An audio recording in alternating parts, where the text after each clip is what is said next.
आया है। तो बांगरमऊ सीट की बात कर ली जाए तो यहां पर बीजेपी ने शानदार जीत हासिल करके कांग्रेस को पटखनी दी है। बीजेपी प्रत्याशी श्रीकांत कटियार ने इसे मोदी योगी विकास मॉडल की जीत बताया। उन्नाव की बांगरमऊ सीट भी बीजेपी ने अपने पास बरकरार रखी। बीजेपी प्रत्याशी श्रीकांत कटियार ने बड़ी जीत हासिल की। उन्होंने कांग्रेस प्रत्याशी आरती वाजपेयी को करीब 31,000 वोट से हरा दिया, जबकि समाजवादी पार्टी के सुरेश पाल तीसरे नंबर पर रहे। जीत का ऐलान होते ही बीजेपी कार्यकर्ता जश्न में डूब गए। बीजेपी प्रत्याशी श्रीकांत कटियार को 71,381 वोट मिले, जबकि दूसरे स्थान पर रही कांग्रेस प्रत्याशी आरती वाजपेयी को 39,983 वोट मिले। वहीं समाजवादी पार्टी के सुरेश पाल को 35,322 वोट मिले। उधर बीएसपी प्रत्याशी महेश पाल 19,062 वोट पाकर चौथे स्थान पर रहे। बीजेपी प्रत्याशी श्रीकांत कटियार ने रिकॉर्ड मतों से जीत हासिल की है। श्रीकांत जी, किस तरह से आप अपने 1 साल का जो कार्यकाल है उसको किस तरह से पूरा करेंगे? देखिए, आपको हमने पहले भी बताया था कि चुनाव चल रहा है कि भारतीय जनता पार्टी ने एक छोटे कार्यकर्ता के टिकट दिया है, एक ऐसे कार्यकर्ता, गरीब कार्यकर्ता को, किसान वर्ग के कार्यकर्ता को दिया है। इसलिए क्षेत्र की जनता अपने भाई और भतीजे बेटे को चुनाव योगी जी के नेतृत्व में, मोदी जी के नेतृत्व में लड़ा रही है। देवरिया सीट की बात कर ली जाए तो यहाँ पर बीजेपी ने जीत का परचम फहरा दिया। यहाँ पर बीजेपी प्रत्याशी ने अपने निकटतम प्रतिद्वंदी को 19,000 वोटों से मात दी है। देवरिया उपचुनाव में भी बीजेपी ने बम्पर जीत दर्ज की। बीजेपी प्रत्याशी डॉक्टर सत्यप्रकाश मणि त्रिपाठी ने 19,000 वोटों के साथ शानदार जीत हासिल की। न्यूज़ 18 लगातार हर अपडेट पूरे दिन लोगों तक पहुंचाता रहा। देवरिया जिले में उपचुनाव की मतगणना समाप्त हो चुकी है। भारतीय जनता पार्टी के प्रत्याशी रहे डॉक्टर सत्यप्रकाश मणि जी अब चुनाव जीत चुके हैं। न्यूज़ 18 ने सबसे पहले यही दावा किया था कि 29 साल बाद इस जनपद के सदर विधानसभा सीट का समीकरण बदलेगा और कोई न कोई ब्राह्मण प्रत्याशी होगा। वहीं बीजेपी प्रत्याशी सत्यप्रकाश मणि ने अपनी जीत का श्रेय प्रधानमंत्री मोदी और मुख्यमंत्री योगी को दिया है। मैं जीत का श्रेय अपने आदरणीय प्रधानमंत्री, माननीय प्रधानमंत्री श्री नरेंद्र मोदी जी को, माननीय मुख्यमंत्री पूज्य योगी आदित्यनाथ जी महाराज को, समस्त भारतीय जनता पार्टी को, समस्त कार्यकर्ताओं को और समस्त जनता को अपनी जीत का श्रेय देना चाहता हूँ। देवरिया में बीजेपी कार्यकर्ताओं का जश्न जारी है। और आइए सीधे रुख करते मेरी सहयोगी अनामिका की तरफ, हमारे साथ लाइव मौजूद है। अनामिका, यही दावा बीजेपी ने चुनाव प्रचार के दौरान किया था कि ये 7 सीटें हैं, ये सातों हमारे पास आएंगी, लेकिन जो पिछली बार की 7 में से 6 सीटें हैं वो बीजेपी के खाते में ही आई है और बम्पर जीत बीजेपी को मिली है। यानी कि प्रदेशवासियों का विश्वास बीजेपी के साथ बना हुआ है।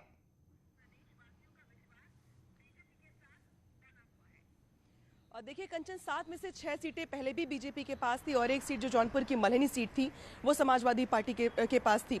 बीजेपी के सामने चुनौती भी यही थी कि 3.5 साल की सरकार के कार्यकाल के बाद कहीं ऐसा ना हो कि जनता का मन बदल चुका हो या सरकार के कामकाज को लेकर जनता नाखुश हो, जिसकी वजह से इन सीटों पर असर पड़े। लेकिन कल जो नतीजे आए हैं वाकई चौंकाने वाले हैं कि 7 में से 6 सीटें जो बीजेपी के पास थी वो बीजेपी के पास चली गई।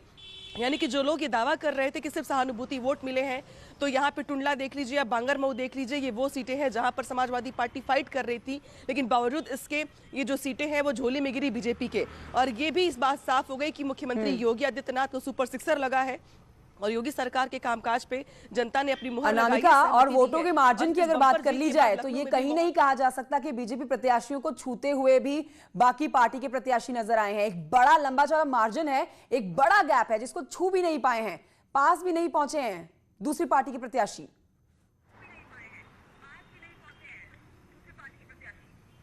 और देखिए बिल्कुल ठीक कहा आपने, इस पूरे उपचुनाव में बसपा और कांग्रेस का खाता भी नहीं खुला है। हालांकि बसपा ने इस बार पहली बार उपचुनाव में दांव आजमाया था, लेकिन बावजूद उसके बसपा कहीं पर भी एक सीट भी निकालने में कामयाब नहीं हो पाई है। हाँ, कुछ जगहों पे समाजवादी पार्टी ने अच्छी खासी फाइट जरूर दी है, लेकिन कोई भी सीट झटकने में कामयाब नहीं हो पाई समाजवादी पार्टी। और यही वजह कि कल मुख्यमंत्री योगी आदित्यनाथ जब बीजेपी दफ्तर पहुंचे तो उन्होंने कहा कि ये जो जीत है ये टीम वर्क का नतीजा है। उन्होंने मुख्यमंत्री योगी आदित्यनाथ ने मोदी को ये कह के संबोधित किया कि मोदी है तो मुमकिन है। तो बेशक अगर बिहार में या पूरे देश में मोदी लहर चल रही है तो उत्तर प्रदेश में मुख्यमंत्री योगी आदित्यनाथ का मैजिक चलता दिखाई दिया है चुनाव के दौरान। अनामिका, और सबसे बड़ा लॉस अगर कहेंगे, सबसे बड़ा नुकसान, खाता कांग्रेस का नहीं खुला, ये भी अपने आप में एक बात है। ना सिर्फ यहाँ बल्कि हम कांग्रेस का प्रदर्शन मध्य प्रदेश में देखें वो भी खराब, गुजरात में देखें वो भी खराब, सबसे ज्यादा नुकसान बिहार में देखें वो भी खराब। सबसे ज्यादा नुकसान चौतरफा घिरी हुई पार्टी नुकसान से वो सिर्फ और सिर्फ कांग्रेस नजर आई।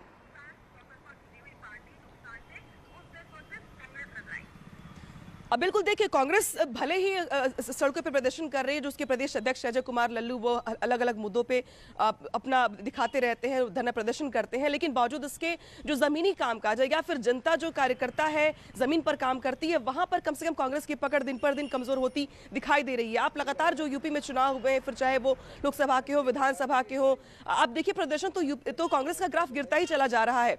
इस बार बसपा का भी खाता नहीं खुला है। बसपा के प्रदर्शन को भी लेकर लगातार सवाल खड़े हो रहे हैं। 2012 के बाद से लगातार बसपा को भी यूपी में वो जगह नहीं मिल पा रही है। समाजवादी पार्टी की अगर बात की जाए तो ये लग रहा था कि कई समाजवादी पार्टी 3.5 साल के बाद विपक्ष की भूमिका निभाते हुए कम से कम बीजेपी को बड़ी चोट ना पहुंचाए। तो समाजवादी पार्टी भी इस पूरे उपचुनाव में दिखाई दी है, जहां पे वो बीजेपी के सामने कम से कम मुख्यमंत्री योगी आदित्यनाथ की करिश्मा के सामने अब कहीं पर भी स्टैंड करती नहीं दिखाई दे रही है। जहां पे आपने कांग्रेस की बात की तो बेशक न सिर्फ यूपी बल्कि मध्य प्रदेश, गुजरात और बिहार में भी देखिए आप कि किस तरीके से कांग्रेस की वजह से आरजेडी को भी भारी नुकसान हुआ है और कहीं पे भी एंटी इनकम्बेंसी नहीं दिखी है। जो देखिए वो मोदी लहर दिखी है, जिसका श्रेय खुद योगी आदित्यनाथ ने प्रधानमंत्री नरेंद्र मोदी को दिया। उन्होंने कहा कि मोदी है तो ही मुमकिन है। बहुत शुक्रिया आपका अनामिका जानकारी के लिए। एक छोटी सी ब्रेक के लिए रुकना होगा, जल्द लौट रहे हैं।